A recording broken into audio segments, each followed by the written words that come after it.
नमस्कार दोस्तों, कैसे हैं आप। मैं चारू चौधरी आप सभी का स्वागत करती हूं हमारे चैनल चारू चौधरी में। दोस्तों, आज की जो वीडियो है वो मैंने बनाई है वाक्य और वाक्य भेद पर। देखिए, इंपॉर्टेंट है, बहुत ही इंपॉर्टेंट टॉपिक है, बहुत सारे कॉम्पिटिटिव एग्जाम्स में पूछा जाता है।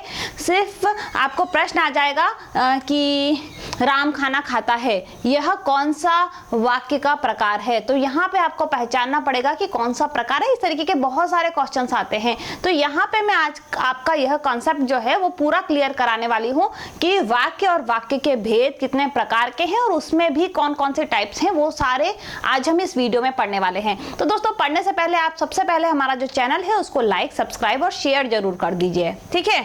तो यहाँ पे सबसे पहले वाक्य और वाक्य भेद पढ़ने जा रहे हैं। तो जानिए वाक्य क्या होता है। वाक्य क्या होता है दोस्तों, दो से अधिक शब्दों से मिलकर बना होता है। जो सार्थक जो शब्दों का समूह है उसे कहा जाता है वाक्य। जैसे कि मैं आज कक्षा लेती हूँ, तो यहाँ पे क्या है, ये एक सार्थक समूह से, शब्दों के सार्थक जो समूह है उससे बना एक वाक्य है, तो इसे वाक्य कहेंगे। अगर ओनली ऐसा होता कि मैं आज क्लास या आज कक्षा, तो यहाँ पे क्या है, कुछ पूरा जो है शब्दों का पूर्ण रूप से सार्थक कुछ नहीं बन रहा है, केवल शब्द है जिनको टुकड़े टुकड़े में जोड़ा गया है, तो ये वाक्य नहीं होगा। जहां पर भी कुछ शब्द मिल रहे हैं और उसका कुछ अर्थ निकल रहा है, उन शब्दों को मिला के एक जो सेंटेंस बनाया जा रहा है, वाक्य बनाया जा रहा है, उसका अर्थ होना अत्यंत आवश्यक है, वही वाक्य होता है, ठीक है। जैसे कि राम ने खाना खा लिया, तो यहाँ पे क्या है, ये बहुत सभी जो हैं शब्द हैं, कई सारे शब्द मिले हैं और यहाँ पे इन वाक्यों को जब हमने मिलाया तो एक अर्थ निकल रहा है, ये वाक्य हो गया। अगर ऐसा होता राम खाना लिया, अगर ये होता और तीनों ही शब्द हैं परंतु इनको मिलाया, इनसे कोई भी सार्थक जो समूह है उससे कोई वाक्य ऐसा नहीं बन रहा है जिसका राम खाना लिया, है ना। तो यहाँ पे ये वाक्य नहीं है, उनका अर्थ होना अत्यंत आवश्यक है, ठीक है। अब वाक्य के भेद जब पर आते हैं हम, वाक्य के भेद क्या होते हैं, दो तरीके के होते हैं। एक तो अर्थ के आधार पर, दूसरा है रचना के आधार पर। तो यहाँ पे अर्थ के आधार पर अलग है, रचना के आधार पर अलग है। अगर अर्थ के आधार पर हम सबसे पहले जानेंगे तो इसके 8 जो हैं वो उप प्रकार हैं। कौन कौन से हैं वो हम जानते हैं। विधानवाचक वाक्य, निषेधवाचक वाक्य, प्रश्नवाचक वाक्य, आज्ञावाचक वाक्य, विस्मयादि बोधक वाक्य, इच्छावाचक वाक्य, संकेतवाचक वाक्य और संदेहवाचक वाक्य। ये 8 प्रकार हैं किसके, अर्थ के आधार पर वाक्यों के, ठीक है। तो यहाँ पे हम एक एक को जानेंगे, बहुत ही इजी है, बहुत सिंपल है। अगर आपकी वीडियो ध्यान से अगर आप सुनते हैं और फिर मैं आपसे प्रश्न पूछूंगी तो आप आराम से उत्तर दे देंगे। मतलब आपको एक्स्ट्रा कोई बहुत सारी किताबें पढ़ने की जरूरत नहीं है। इजी सा टॉपिक है, परंतु बच्चे क्या ना इसको ध्यान से पढ़ते नहीं है, इसलिए एग्जाम में गलत करके आ जाते हैं। पहला है विधानवाचक वाक्य। दोस्तों, विधानवाचक वाक्य कौन से होते हैं, जहां पर कोई सूचना मिली होती है। जैसे कि भारत एक देश है, श्रीमान नरेंद्र मोदी जो हैं वो भारत के प्रधानमंत्री हैं, जयपुर जो है वो एक राज्य है। तो जहां पे जानकारी होती है, जहां पे हमको कोई सूचना प्राप्त होती है, वो सब किस में जाते हैं, वाक्य विधानवाचक वाक्यों में जाते हैं, ठीक है। बहुत ही सिंपल सा है, जहां पे भी आपको जानकारी मिल रही है, सूचना मिल रही है, वो हो गया विधानवाचक वाक्य।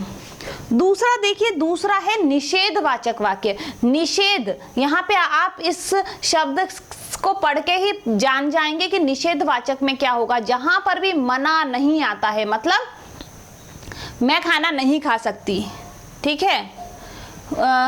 जो क्या कहते हैं, जयपुर जो है वो भारत की राजधानी नहीं है, ठीक है। तो यहाँ पे भी नहीं आता है, जिन वाक्यों में नहीं आता है, मना आता है, किसी भी चीज के लिए नकारा जाता है, वो सब किस में जाते हैं, वो सभी जाते हैं निषेधवाचक वाक्य में, ठीक है। तो यहाँ पे हमारे दो जो हैं अर्थ के आधार पर वाक्यों का प्रकार वो क्लियर हो गए हैं। अब तीसरा देखिए, तीसरा है प्रश्नवाचक वाक्य। यहाँ पे तो आप बिल्कुल इजीली, आपको नाम से ही पता चल जाएगा, क्या आप खाना खाओगे, क्या आप नहा लिए, क्या आज की कक्षा हो गई, जहां पे भी प्रश्न पूछा जाता है, क्या आ रहा है, जहां पे भी क्या, क्यों, कैसे आ रहा है, जहां पे प्रश्न पूछा जा रहा है, वो सारे जो वाक्य हैं वो किस में जाते हैं, प्रश्नवाचक वाक्य में। बिल्कुल सिंपल सा है, देखिए नाम से ही पता चल रहा है आपको। यहाँ पे विधानवाचक, निषेधवाचक, प्रश्नवाचक, 3 वाक्यों के जो प्रकार हैं अर्थ के आधार पर वो हमने पढ़ लिए हैं। चौथा देखिए, चौथा क्या है, आज्ञावाचक वाक्य। आज्ञावाचक वाक्य में यहां बैठो, ऐसा मत करो, कृपया मेरी बात सुनो, कृपया शांति बनाए रखो, वहां नहीं जाना, वहां ये नहीं, वहां ये करो, उठो, सॉरी नहीं आएगा, नहीं आएगा निषेधवाचक में। जहां पे भी हम किसी को ऑर्डर देते हैं, आज्ञा देते हैं, या फिर हम किसी से रिक्वेस्ट कर रहे हैं कि कृपया ये कर दो, या फिर हम कहते हैं वहां जाओ, ऐसा करो, ये करो, यहाँ बैठो, ये सारी चीजें किस में जाएंगी, आज्ञावाचक में जाएंगी। ठीक है, तो यहाँ पे ध्यान रखिएगा, कई बार इस तरीके का प्रश्न भी आता है कि ऐसा मत करो, तो ये किस में जाएगा, तो बच्चे क्या कंफ्यूज हो जाते हैं कि ऐसा मत करो तो आज्ञा दी है तो ये आज्ञावाचक कहलाते हैं। परंतु यहाँ पे क्या आता है, ऐसा नहीं करना, मत करो, फूल मत क्या कहते हैं, उद्यान से फूल मत तोड़ो, तो यहाँ पे सब क्या सोचते हैं कि आज्ञा दी है। परंतु ध्यान रखिए वहां पे मत तोड़ो आता है तो वो किस में जाएगा, निषेधवाचक वाक्य में जाएगा। यहाँ पे बच्चे कंफ्यूज हो जाते हैं, तो जहाँ पे भी नहीं आ रहा है, मना आ रहा है, वो सब जाता है निषेधवाचक में। परंतु यहाँ बैठो, ऐसा करो, आज की कक्षा लेनी है, तो ये सारी चीजें जाती है आज्ञावाचक में, जहां पे भी आज्ञा दी जा रही है। पांचवा है विस्मयादि बोधक वाक्य। विस्मयादि बोधक वाक्य में क्या होता है, जहां पे भी आप सरप्राइज्ड हो रहे हैं, जैसे कि अरे वाह इतना प्यारा, इतनी प्यारी सजावट, तो यहाँ पे क्या हुआ, एकदम से देख के आप कैसे हो रहे हैं, हक्के बक्के रह रहे हैं, तो वहां पे इस तरीके की जो चीजें जाती हैं वो सारी जाती हैं विस्मयादि बोधक वाक्यों में। ठीक है, छठा है इच्छावाचक वाक्य। ये भी नाम से ही पता चल रहा है, जहां पे हम इच्छा व्यक्त करते हैं, जैसे हे भगवान आज परीक्षा के परिणाम में मैं सफल हो जाऊं, तो यहाँ पे क्या हमने इच्छा जो है उसको व्यक्त किया है। या फिर आप दीर्घायु जिए, तो यहाँ पे भी हम इच्छा व्यक्त कर रहे हैं, वहां पे ये सारी चीजें जो वाक्य हैं वो आएंगे इच्छावाचक वाक्य में। ठीक है, सातवां है संकेतवाचक वाक्य। संकेतवाचक वाक्य में जहां पे संकेत दिया जा रहा हो जिन वाक्यों में, जैसे कि सीधे जाके दाएं मुड़ जाना, या उधर चले जाना, इधर आ जाना, जहां पे भी हम संकेत दे रहे हैं वो होते हैं संकेतवाचक वाक्य। और हमारा अंतिम है संदेहवाचक वाक्य।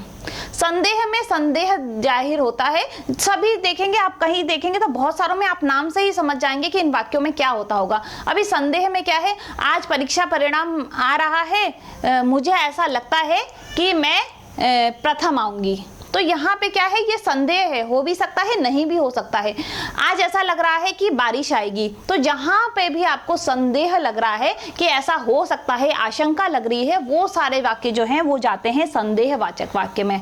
तो ये जो 8 प्रकार हैं ये तो है अर्थ के आधार पर। विधानवाचक जिसमें सूचना प्राप्त हो, निषेधवाचक जिसमें मना हो, नहीं हो जिन वाक्यों में, प्रश्नवाचक जिसमें प्रश्न पूछा जाता हो, आज्ञावाचक जिसमें आपको ऑर्डर दिया हो, विस्मयादि बोधक जिसमें आप हक्के बक्के रह जाते हो, काश ऐसा हो, अरे वाह ऐसा हो गया, अरे, जहां पे इस तरीके के शब्द आते हैं वो जाते हैं विस्मयादि बोधक में।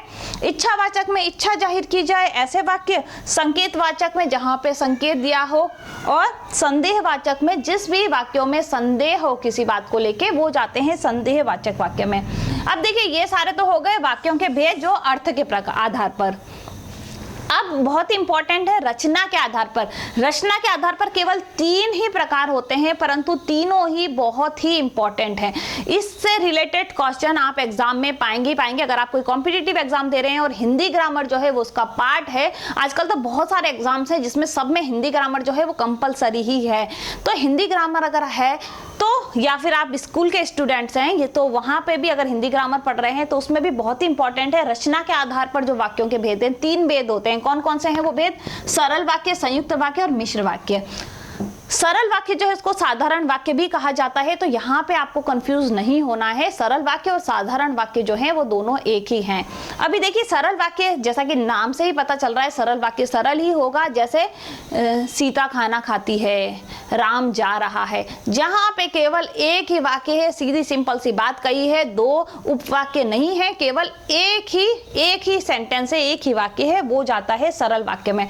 उदाहरण जैसे मैंने आपको बता ही दिया, सीता गाना गाती है, मोहन सो रहा है, मैं जा रही हूँ, वो आ रहे हैं। तो जहां पे भी एकदम सीधी क्लियर कट बात है, कोई घुमाना फिराना नहीं है, दो वाक्य नहीं है, केवल एक ही वाक्य नजर आ रहा है, वो जाते हैं सरल वाक्य में। ठीक है, तो जो सबसे सिंपल है वो तो आप समझ जाना सरल वाक्य है, जहां पे केवल एक ही वाक्य है, दो वाक्य नहीं होते हैं। इसमें केवल एक ही वाक्य होता है, वो बिल्कुल सीधा होता है। ऐसा नहीं होता है कि वो ऐसा आ रहा था तो मैं उधर जाऊंगी, ऐसा कुछ भी नहीं होता। एकदम सिंपल सी बात है, जहां पे भी ये है मैंने ये मारकर उठाया, तो जो भी सिंपल सी बात आ रही है, एकदम सरल सी बातें आ रही हैं, वो सारी जाती हैं सरल वाक्य में। दूसरा है संयुक्त वाक्य। संयुक्त वाक्य कौन सा होता है? संयुक्त वाक्य वो होते हैं जहां पे दो जो उपवाक्य हैं उनको जोड़ा जाता है। जैसे राम खाना खाता है और सीता गाना गाती है, तो यहां पे क्या है, कैसे जोड़ते हैं संयुक्त वाक्य में? और, किंतु, परंतु, ये जो है शब्दों के द्वारा दो वाक्यों को जोड़ा जाता है। ठीक है, जैसे कि, और मैं उदाहरण देती हूं, महिमा पढ़ रही थी, गीता जा रही थी। तो यहाँ पे क्या है, दो अलग अलग वाक्य हैं, इन दोनों का आपस में कोई लिंक नहीं है, परंतु दो बातों को और के माध्यम से जोड़ा है, या किसी और माध्यम से, किंतु के माध्यम से, किसी भी माध्यम से जोड़ा गया है, वो होते हैं संयुक्त वाक्य। ठीक है, और अंतिम जो है वो है मिश्र वाक्य। इसको मिश्रित वाक्य भी कहते हैं, तो कंफ्यूज नहीं होना है। अगर आपको ऑप्शन में मिश्रित वाक्य नजर आ रहा है, या फिर आपको ऐसा आ रहा है कि मिश्रित वाक्य का उदाहरण है, अगर इस तरीके का प्रश्न आता है तो वहां पे आपको कंफ्यूज नहीं होना है। तो देखिए मिश्रित वाक्य क्या होता है, इसमें दो उपवाक्य होते हैं, जिनमें एक जो उपवाक्य है उस पे दूसरा उपवाक्य जो है वो आश्रित होता है। कैसे होता है? देखिए बड़ी कठिन सी लाइन कह दी है मैंने, तो आप इस पे ध्यान मत दीजिए, आपको समझना है कि मिश्र वाक्य क्या है। जैसे कि ज्यों ही मैंने दरवाजा खोला वो अंदर आ गया।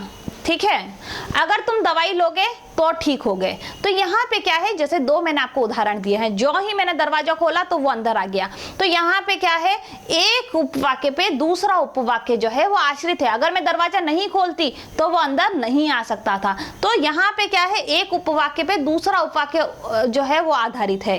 अगर दवाई लोगे तो ठीक हो गए, नहीं लोगे तो नहीं हो गए। तो यहाँ पे क्या है, मिश्र वाक्य वो होता है जिसमें एक उपवाक्य पे दूसरा उपवाक्य जो है वो आश्रित होता है। अगर कोई भी चीज ले ली, अध्यापक आएंगे तो बच्चे पढ़ेंगे, मतलब अध्यापक नहीं आए तो बच्चे नहीं पढ़ेंगे। तो यहाँ पे क्या है, हमेशा पहला जो वाक्य, एक जो वाक्य है उस पे दूसरा वाक्य आधारित होता है, और अगर पहला वाक्य चेंज हो जाता है तो दूसरा जो वाक्य है वो भी चेंज हो जाएगा, वो भी बदल जाएगा। तो यहाँ पे देखिए तीनों ही बहुत ही सिंपल है। सरल वाक्य में एकदम साधारण बात होती है। संयुक्त वाक्य वो होते हैं जिसमें दो उपवाक्य होते हैं, परंतु दोनों जो होते हैं एक दूसरे पे उनका प्रभाव नहीं पड़ता, एक अलग ही है दूसरा अलग ही है। जैसे राम खाना खा रहा है, सीता गाना गा रही है। अगर राम खाना नहीं खाएगा तो ऐसा नहीं है कि सीता गाना गाना बंद कर देगी, ये दोनों अलग अलग वाक्य हैं। परंतु तीसरा जो है मिश्र वाक्य, उसमें यह है कि एक उपवाक्य पे दूसरा उपवाक्य जो है वो आधारित है, आश्रित है। अगर किसी ने गाना, अगर मान लीजिए बच्चे आए तो ही गीता गाना गाएगी, तो अगर बच्चे नहीं आए तो गीता गाना नहीं गाएगी। इसका मतलब यह है कि एक उपवाक्य पे दूसरा जो उपवाक्य है वो आधारित है। तो यहाँ पे ये जो पूरे वाक्यों के भेद हैं ये मैंने आपको बता दिए हैं।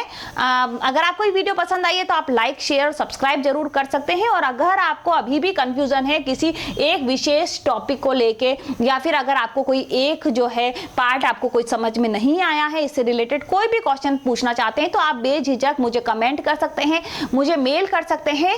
चारू ऑनलाइन स्टडी हमारा टेलीग्राम ग्रुप है, और मेरा जो मेल आईडी है वो है charusingh489@gmail.com। तो आप वहां पे भी मुझे पूछ सकते हैं। तो बहुत बहुत धन्यवाद वीडियो को देखने के लिए, धन्यवाद।